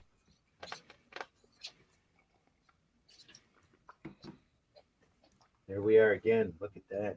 Kind of reminds me of like the stormy weather that created the novel Frankenstein. Yeah. All the writers sitting around trying to outdo. I see a lot of wood. Yeah. Left and right. That's real wood right there. Yeah, an inker can really change. Glenn had a good point. Not just an inker, but an embellisher. Yeah. This is EC material from 1952. And here, this Dr. Science is from 1951. Dr. Science. Captain Science number 4. He's definitely inking that on the left. Uh-huh. This looks like his stuff here, too. Yeah. And that's a year on. You can see the difference, can't you? He's finally got it, hasn't he? Yeah. Hit the stride.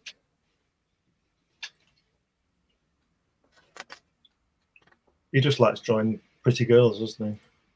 Who doesn't? Well, He does it very well. Heterosexual males always try drawing females. Girls are Here, though. good at Look at drawing this. girls. This is Foster here. Look at that. Yeah, yeah. Very Foster influence. It's fantastic stuff. It's a little bit. This is different here. The inking style is a lot more looser here than what Wood is known for. He probably does have somebody inking this. It looks like, especially this panel here. It's very different in inking style than the rest of the stuff. You were saying, Russ? I said girls can be pretty good at drawing girls. Yeah. Yep. Understanding how boobs work. Very helpful. Very helpful. I'm still learning on that one. Yeah, yeah. It's always good to freshen up the mind. Still studying. Yes. Still studying. Yeah. Still studying. Morning, David. Glad you're here. No, it is an awkward thing. I think that's why, you know, somebody like Buscema or what have you, you know, they were looking at form and anatomy in a different way to the way a lot of comic book artists do. I mean, you joke about the circle template, but that is a thing. Yeah. You know, and of course, I think a lot of women who draw, when they draw with a more realistic style, you know, simply because they understand the mechanics so personally, obviously, that they kind of get it, whereas a lot of guys don't. But obviously the best artists tend to, because they're not using circle templates to draw boobs. Yeah. So. Yeah. Love this panel here. That's great.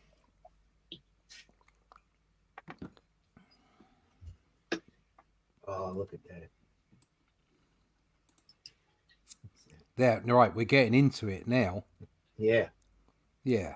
Look at it's that. It's the same pose as that winged guy we were looking at earlier, but those legs are a heck of a lot better. Yeah. That guy in the bottom left on the left panel looks like him in Indiana Jones when they found the Grail. Oh, the knight, yeah. Yeah, the knight who's trapped in there. He stays there. The third one, yeah. Just waves to him. He's been there for 800 years. He's got another 1 million. Yeah. 800 years I've been here. But you know what? Going out, it's such a faff. You get crazy, wouldn't you? I don't think I can be doing with that, you know, all that drinking and people. No. I'll stay here and read a book. Beautiful negative space here. Yeah, it's lovely, isn't it? Yeah. And just that whole procession of people and the way that they're walking up the steps and sweeping round. That's just so well done. It should have been a spread. Oh, yeah, definitely. But you can see a lot of Hal Foster influence in that. Yeah. Yes. Just screaming right there, yeah. Some great Prince Valiant material. Look at that one at the. Gonna cut that head off, look. Yes. Yeah. Choppy. Choppy. Chippy. Brack clue, actually. Yeah. Oh, great one. Instill us with your potent power. We have brought you those who claim for those you claim for yourself. I'm next. Get ready. Rip, we're in for it. Oh, here we are. He's about to get choppy, I guess. Choppy. Captain Science. And Rip. Rip Torn. Or Rip. Wow, here's some sound effects working here. Yeah, this is really getting to it now. Yeah, isn't it? He's just cutting loose here. You can tell he's having a blast. Little Cthulhu looking. Cthulhu. That again, this is really liney. It's not his typical inking stuff. He might have been inked by somebody else on that. But this is interesting here. Look at that. Yeah, that last panel's great. Sorry. It just Poor fell out. Russ. It's not because I'm bored, because I'm loving this. It's a snap, crack, boom. I'm just tired. Ba-dum-bum. Boom. Yeah. What happened? Did you throw an atom bomb through the archway? Something like it. The rays from that tube sealed the entrance off for good. Look at that, what he's doing with the shading on that bottom right-hand panel. Here you on mean? that guy. No, the bottom right-hand panel. Yeah, we just mentioned that, yeah. That one, yeah. Fantastic, isn't it? That's very bonkers. unusual. But I like this, putting the panel inside the rubble here, this block. Yeah, it's just weird. Throwing it in. Very inventive stuff. You know, what do you do with a block of text? You put it in the block. Yeah. If that was mad, it'd say that, wouldn't it? Yeah.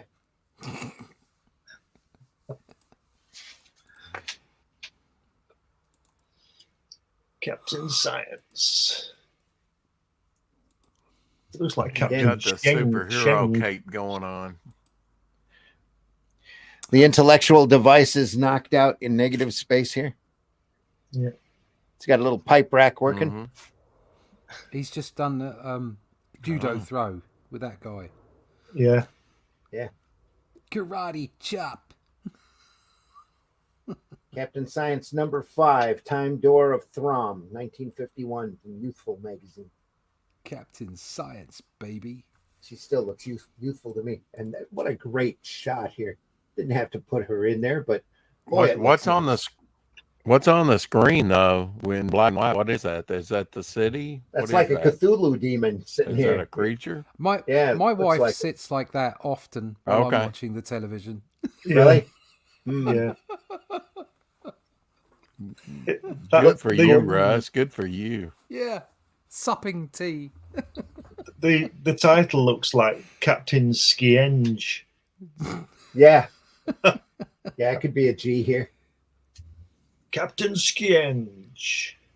Sorry, what was that? Skienge. You know, Skienge. No, I don't know what you're talking about. I've never Imagine going in the shop and saying, "Oh, have you got the latest issue of Captain Skienge?" And say, "Get the hell out of here, kid." That's down that road, but you got to be 18. It's just in the middle of Warwickshire. Get out of here, kid. Get the fuck out of here. What was that? Get out of here. Of course, we have a large scientific laboratory. We have to include the radio right there. I'm surprised there's not tubes all over the place. Tubes. Again, very classic wood. I just love impractical space clothes, though, don't you? Mm-hmm. Yeah. They're great. If you look on the text. Look at that butt. Why? Yeah, why would you have such a tight suit on? Why not? When you look like that, you can put what you want on. Yeah. There you are. Great. I love it. As long as you don't mind being looked at. Oh, you know that evil male gaze. Yeah. Woohoo. Woohoo.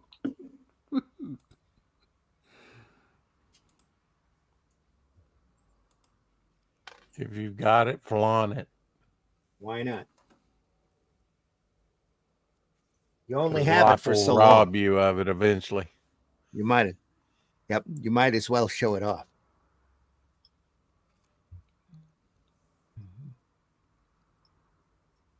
Look at that great shot right there. All that detail sitting here. What a great panel. Just stuffed with machinery for days. Look at that. All the piping, the girder work here. Just amazing stuff. Love it.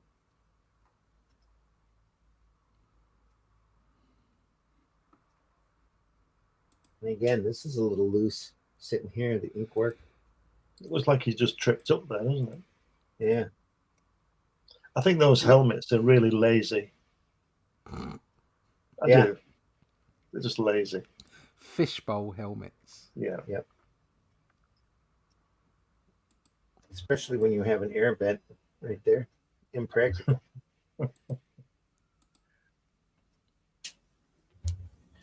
Just put it on there to watch the fish go by. No, that's a straw vent so that you can drink root beer. Oh, yeah. Must be what it is. In case you have to sip while in space. In space, no one can hear you slurp. Yeah.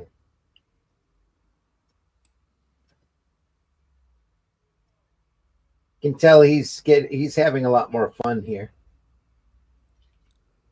than what he was before. What a great panel. It's nice.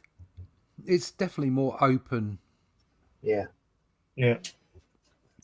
Look at that top right on the round page. That's those legs are really wood, even though they're not quite there yet, aren't they? That's a real wood pose. Yeah.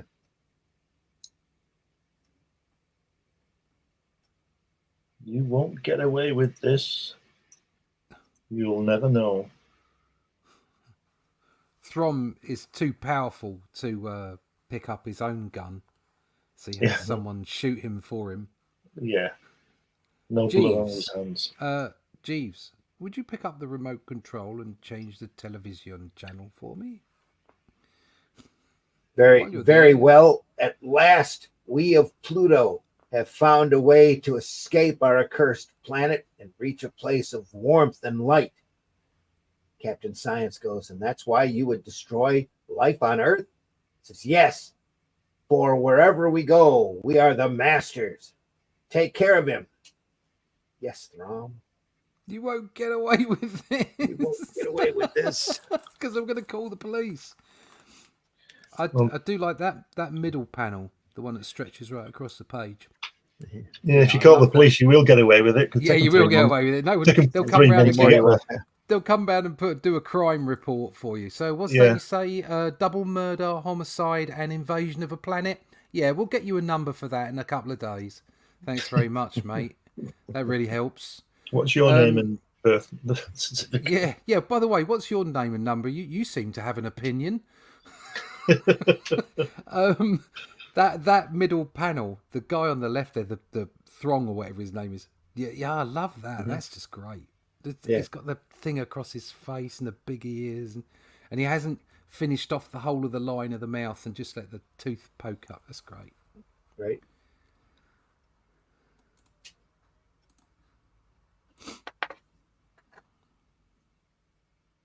Guess he didn't get away with it after all. Wow, look at that bottom panel. He's whacking in there. The way they're tumbling over. Brilliant. Look at that bang. Whack. For this you die. That's a precursor for Dynamo. Yeah. There in his Thunder Agents material, yeah. Even the costume's nearly the same. Yeah. Just put a little belt on him with a couple of circles in it. Didn't the undersea agent have a dome over his head? Yeah. Yeah, he had a fishbowl helmet. Pretty sure you're right. I love fish bowls.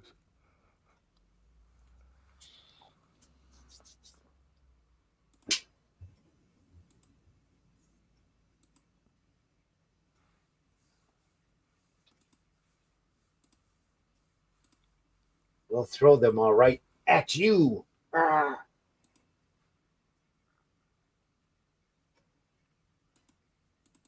Aliens as defensive weapon.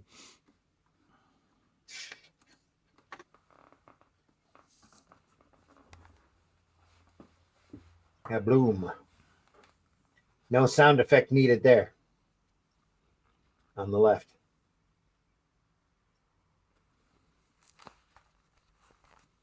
Is it blowing them away? I don't understand what's going on there. Yeah, I think you blew them up. No, I mean, what's happening with those two guys? Is it two different people? It's got the plunger right there. They come running in and pushes the plunger down, blows up the aliens. Boom. This is cool though. This little bit of debris lying that right in front of the other two panels, I love the explosion as well. It's great. and then the flying saucer breaking the border here. Yeah, it's a great explosion. That's just a fun page. Again, it looks like he did it in a hurry, unless their reproduction was bad on this particular page, because the inking here is really light. Mission completed. Almost and we're looks still like all Captain together. Tootsie. Yeah. Mission completed, and we're still all together. Thank goodness. It would have been awful to think neither of you would be worn for another 500 years. Would be born for another 500 years. Yeah. It's mad. That's a great panel here.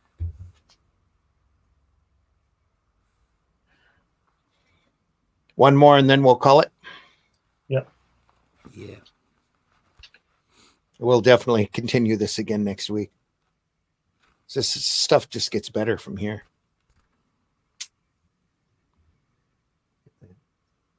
Great. So they start out with his early work and then kind of come upward with this volume? Yeah, we're at 1951 here with Youthful Magazines. We started in 50. Do you know what? The person who's lettered this doesn't have any concept of using the space provided. Look at that circular, which says high in a minaret, hidden deep, that one. Mm-hmm. You know, the high maybe should start the. Right. I think there's a certain amount comes down to design principles at the time, styles, but also the fact that at that moment in time, I would imagine that being a letterer wasn't held in the same esteem. Oh no, you're probably and you're knocking it out. You're probably making less than $5 a page. Yeah, you're not. I mean, now we have letterers and kind of like if they're good letterers, they give something to the book. I mean, all this is just stripping down text. Yeah, just like you say, Glenn, it just doesn't look very good. No. Yeah. So you got to wonder if the circle came first or if the lettering was just sitting there on the board for him, like EC style. I'd say that the circle came first and they laid down some crap lettering. Yeah. Yeah. Probably. Look at that.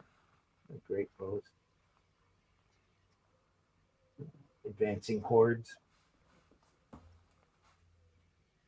It's almost like Reed Richards and Johnny Storm, isn't it? Those two guys. Yeah. Can see the colorist going, I ain't coloring this. Holy crap! I just gotta put one color down. Done. One color. Forget this. Holy crap! Easy payday today.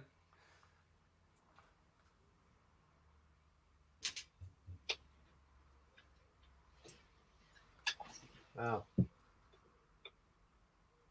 Nice. I love that design of that city too.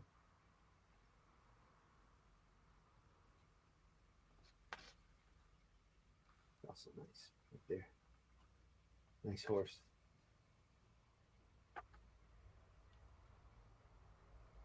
Yeah, he's really kicking it out here. That page there with that guy with the keys. In my head, it went, a moment later.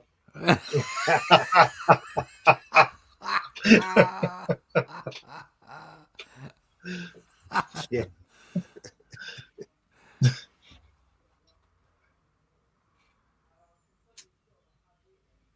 Well, look at that. He says, "Phew, he weighs a ton." He looks like he's about 18 foot tall. That guy they carry. I think these guys are giants. In all fairness, yeah.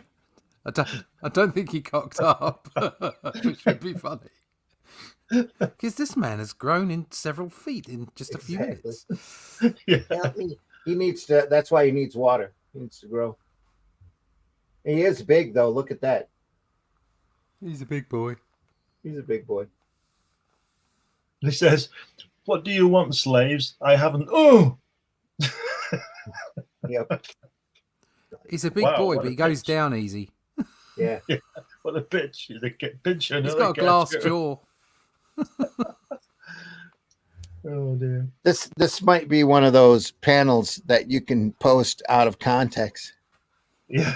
Slap. Says Gordon, think you're that's the- coming I from think- behind. Yeah. I think that's what that face is one that he borrowed from somewhere and pasted it in. Yeah. It's just some spots there, especially the faces are lightly inked, and I'm not sure if that's just not bad reproduction from the Yeah. originals, missing some of the line work here. That jump below is Thunder Agents, isn't it? It's definitely Dynamo, yeah. Yeah. Screams it.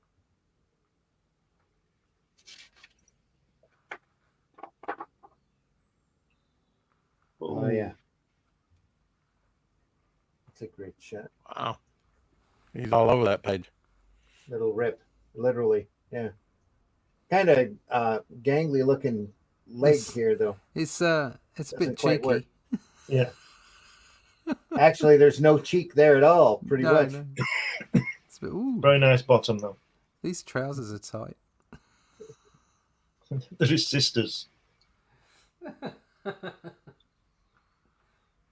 And then below it, that's a You dodgy should know join, I isn't it? borrowed them from your closet.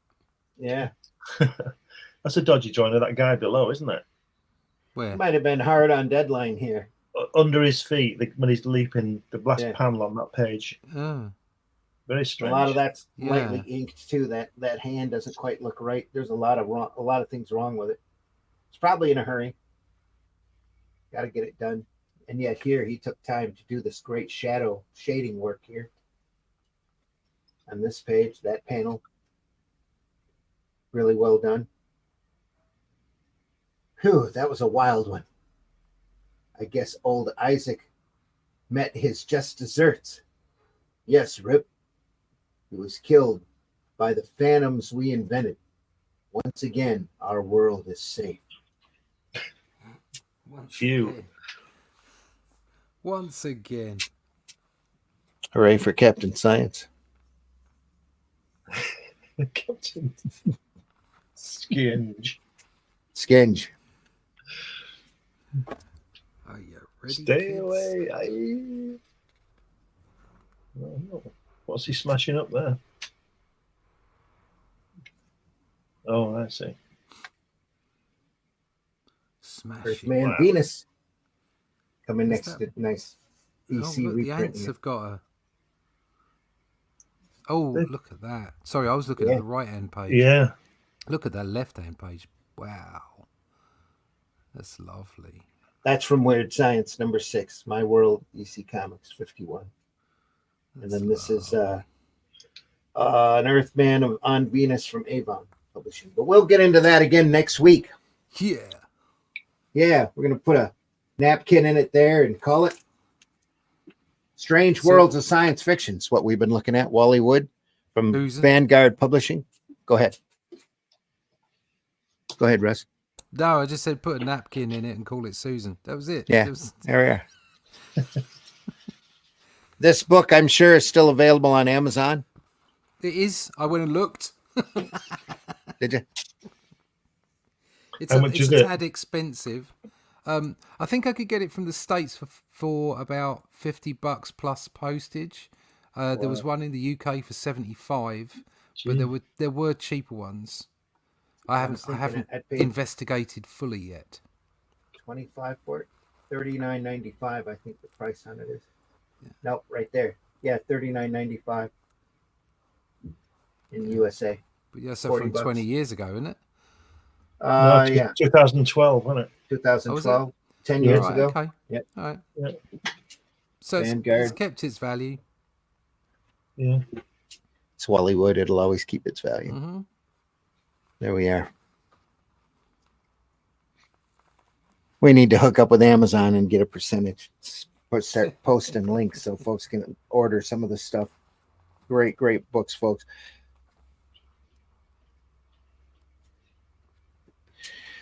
This is Comics by Night for Friday, the 17th of May, 2024. Folks, we love showing this stuff off. We love looking at it and deeply enjoy the showing off sequential art from people that we admire. even if it's badly done drawing. We do it. We talk about this stuff because we love it. Nobody's on 100% of the time. No. But that covers 100% right there. You always have bad days. On that this cover cover ain't one of them. On that cover, I just love the way the lighting is going through the holes in the, is it rock or trees or whatever it is. The way the lighting is in the hole, it's fantastic. And then the lighting on her leg, both the legs, but the right hand leg, her left leg, I should say. Yeah, just fantastic. Beautifully done. Beautifully done. Yep. I like the way he balanced it, that white against the spaceship as well. Mm-hmm. Really nice. Strange Worlds of Science Fiction, folks. We'll pick this up again next week. Take a part 2 of this. Maybe there'll probably be more than just 2. We're not even quite halfway through. Maybe 3. Just believe me, it gets better the farther on it goes. So it's a great, great book. So, yeah, we want to thank everybody out there. Our audience numbers are great and solid, especially anybody looking at us from X. Appreciate you. All the different platforms that we're available on. We are archived over on the Comic Book Black Belt YouTube channel, the Randy Zim YouTube channel, but most especially over at the Indie Comics Network YouTube channel, where all of the Comics by Night are over there. All of the Sunday Funnies are there as well. Lots of great stuff that we've looked at over the last couple of years. And we're just going to continue doing this because we love it. So we hope that you enjoy it as much as we do. Rex, are you camera worthy? Can you tell us where to find you? Are you dressed? Are you dressed? You drawing Flintstones naked? Well, tell us how they can find me you over on Twitter on. Okay, you can find me over on Twitter on under Rex Christian on Facebook, on YouTube daily, X, Twitter, over my project over Devil Flyer over on Fund My Comic. Got a new backer yesterday, I believe it was, and we're like $15 away from 3,300. So excited about that. Oh, yeah, Devil Flyer. Momentum May is we're soaring in May, so excellent. How much longer does that campaign have? It'll be in demand for a little bit while I get the final story done. Okay. It'll be in demand for a few months, couple months. Yeah, at least. Don't wait, folks. Go over there and check it out. fundmycomics.com. There's also all sorts of other great projects. Absolutely. Well, you'll hear. All right, we're going to be changing. Yeah, we're going to be changing up some things on the campaign. So if there's something you want up there, some sketch cards done by me or bookmarks or, we're going to be adding new things, taking things away, original artwork, things like that. So if you want something, you better grab it now because it's going to change here pretty soon. Just as soon as I get the wraparound cover from Jimmy Reyes, we're going to be dropping that here pretty soon and putting up all new things for the final push of the book. Devil Flyer, folks, over on My Comic. Russ, tell folks how they can find you. Comic exclusively. I'm not going to go anywhere else. There you are. You can find me at russleach.com. Sign up for the email list there so you can see or you can find out about all the latest books that come on. Here's the first image back from the first backer that has received a book. There you go. So there's a lovely book there and some prints in the back there. They ordered prints and a book. That's what you could have. Unfortunately, we're no longer on Fund My Comic, but you can still pick up some extra books. They're still there. You can come directly to me if you want artwork drawn. I've sent out original art to people next week. But if you want a sketch drawn or something like that, you can come direct to me and we'll sort something out. Otherwise, if you want the book in its current special edition format, you'll be able to pick some up on arrow.store in the near future once all the backers get their books in the United States and Canada. Aerocomics.store. We did overprint just a little bit, and those few remaining copies will be available over at the store while they last. After that, it will be going to retail through Critical Blast in a reduced format, and then there will be an art book for it. We'll be collating art soon to get over to Critical Blast so that we can make a hardback book. It is going to be expensive, but if you're into it, if that's the kind of thing you love, like, you know, a lot of the people that watch this this stream will like that kind of thing, where you can really pore over the artwork and see how it was put together. That will be available soon, and if you sign up for my email list at russleach.com, I can tell you when it's going to be ready. So there you go. So be on the lookout for announcements for that, folks. Glenn, tell folks how they can find you. You can find me here on Friday mornings and with Randy and other guests on Sundays. You can, if you put my name in Google, you'll come up with all my stuff. It's a lot of it's on Amazon. Or you go to Fund My Comic, several things in Barnes and Noble and good bookstores. But just put my name in Google and you'll find out. You'll be able to get to me. You know, Facebook and Twitter, all those kind of things. Excellent. Folks, I've been your host, Randy Zimmerman. You can find my work over at aerocomics.store. You can find books like HeroBot Zero, Calico Shard, Paragon, all sorts of different products there. Each one of them I'm very proud of and can't wait for you to read. So especially Alice in Chains, which is up there now on the at the site. You're going to find other great books over there as well, like Chrome Dog and Soul Tack. Just some fantastic entertainment there waiting for you to discover. Aerocomics.store, folks. Go over there and take a look. More added all the time. We've got apparel coming. We've got a lot more products that'll be up there shortly. And everything over at the store is available immediately for shipping. So go over there and take a look. Next Friday morning, 5 a.m., we're going to go back into Strange Worlds with Wally Wood. We'll continue where we left off. What a great, great book. Vanguard Publishing, folks. Also available over at Amazon and Vanguard, probably vanguardpublishing.com, I would imagine. Sunday for Sunday Funnies. We're going to look at some Zorro with Alex Toth. Great book collected by Eclipse Comics from back in 1968. I'm 1998. I'm not going to be here for that. That's 1998. Toth Collecting some of the great old Walt Disney comics done in gray tone this time, not in color. Look at that. Put that up again, Randy.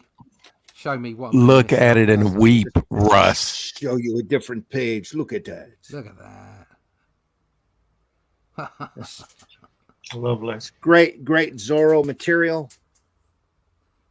Zorro book. I only have volume 2. We'll on this, miss you, it's Russ. Alex Toth at his best. Some of it is quoted as saying as being a milestone in the history of graphic storytelling. That's what Eclipse says. And if you look at it, if you know Toth's work, you know how great it is and how great it'll be. Sunday, 9 a.m., Indie Comics Network. I'm not sure if Comic Book Black Belt will be showing it. Maybe not. But the Randy Zim YouTube channel, it'll be there as well. So go over there and take a look. Rum, who's over in the UK says, Yoda is staring at me, giving me evil eyes. He is. Oh, God, yes. I've just noticed. Is that a Muppet Yoda? No, that's a toy. Yeah. No, Yoda is a Muppet, Russ. That's plush. No, yeah, he's Yoda not. is a Muppet. Yoda's a real person. And right next to Yoda, I must say, is a Jolly Bee. Yeah. Jolly Bee being a fast food chain, mostly over in the West Coast. We keep hoping that they'll bring them over here in Michigan. They have a wonderful Hawaiian burger that uses a slice of pineapple in with that. Just fantastic. Pineapple. Oh, great stuff. I just so desperately want a spinner rack. Good luck. Ugh, I know this. Anymore, they're hundreds of dollars, and yeah, I've got two, and I can't ship one to you. And he's not going to give it up. He's got two. He's not going to give you one. Yeah, I've told the story about that spinner rack. I had the retailer friend of mine call me up and go, "I've got a spinner rack." Says, "Do you want it?" I says, "Yes." Says, "You want me to tell you how much it is?" Says, "It doesn't matter." Yeah, wow. My local comic shop was going to do another system and doing away with the couple racks, and he said, "You want these couple spinner racks?" And it was like, yeah. And I bought them, I think, but that was back 40 years ago. There was an old DC one, that kind of stair steps down. Yeah, it's a flat rack. Just kind of have with one DC line of comics on top. Yeah, with an old tin plate. Yeah. It was old. And I wanted that thing. I really should have pressed where would I put my comics? I'm like, I didn't have an answer for that, but I did offer to buy that old rack off of him. I wish I could have got it. That's telling him the wife. Where it is now. When I told the wife I was buying the spinner rack, she says, "Where are you going to put it?" I said, "Right out in the open." This is right where I can see it, use it, and have fun with it. Yeah. You'd put it somewhere where you could spin it and take a comic off it at your leisure. It's missing the bearing ring on it, but it's got that squeak. It's got that great comic rack squeak to it.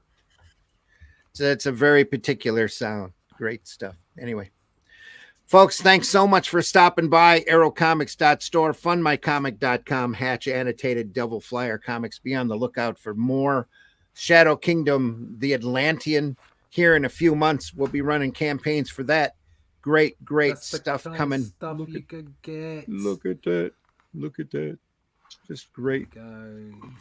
Can't wait to hold a copy in my hands. In the back, this is more like the stuff you're going to get in the Atlantean. There you go, that kind of stuff. Yeah. There we are. Lots of fun. There we go. We're using the Shadow Kingdom story. This story as a springboard, though you don't have to have it in order to enjoy the Atlantean. Nope. And we're going to continue from there, build our own little Atlantis, our own little world around those characters. It's going to be fun. I'm so looking forward to it. Yep. It'd be great. Folks, thanks again for stopping by. Deeply appreciate you. Don't forget Sunday Funnies. Don't forget back here next Friday morning at 5 a.m. for more Comics by Night. Deeply appreciate you being here. We do this because we love it. If you love comics, tell people you love comics. Spread the love, folks. It's there's an old routine by I want to say Bill Hicks, but I think that's who he was. It says you have a choice between hate and love. You can go out there and you can spread that hate, or you can go out there and spread the love. And there's not enough people. There'll never be enough people out there spreading the love for this art form. There's way too many people out there that are trying to tear it down and destroy it. And it's up to us to keep it alive. It's up to us to show it off. Look at those great first editions right there. Fantastic treasuries. Folks, take care. Go visit your local retailer. Check those boxes closest to the floor. Look through those black and white magazines and those graphic novels. You never know what you're going to find. So we deeply appreciate you being here. If there's anything that you want us to look over, anything that's your personal love or that you think that we should spend an episode on, don't be afraid to let us know. Leave a comment in the chat. Leave a comment on your Facebook pages. Send us notes. You can find us wherever you found this program, and leave us a message. So deeply appreciate you being here again. We know the majority of our viewership is after the fact, and we love you all for doing that. We hope you're as entertained by this material as we are. Take care, everyone. Have a great weekend. Be safe. Take care. See you soon. Now comes the part where we throw our heads back and laugh. Ready? Ready! Hey kids, you want to see some great comics? It's Comic Book Show and Tell twice a week. Comics by Night every Friday at 5 a.m. Eastern. And the Sunday Funnies every Sunday at 9 a.m. Eastern on the Indie Comics Network YouTube channel. Void where prohibited. Not available with any other offers. Side effects may include loss of boredom and a sudden urge to read more comics. Check with your doctor if a sudden rash appears.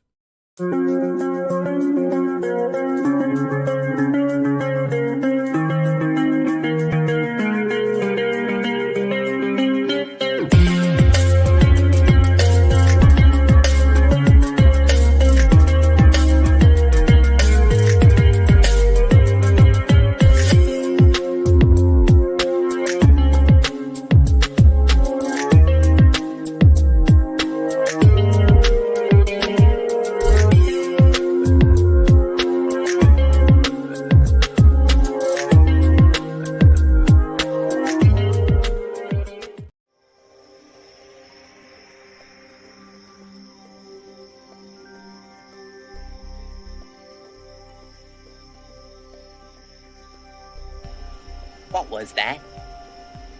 This is not a charade. We need total concentration. Total concentration. Now, once again, this time with theory.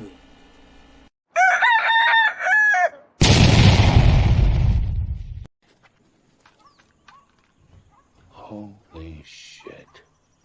That is the craziest thing I have ever seen. And I'm Dennis Quaid, and Dennis Quaid has seen some shit. Let's talk about buttered sausage. Talk about buttered sausage, where it comes from, what it does. Why is it doing what it's doing? Get it out of my face. Buttered sausage. It's not my jam. I don't buy jam. I buy honey, and I kiss it on the lips.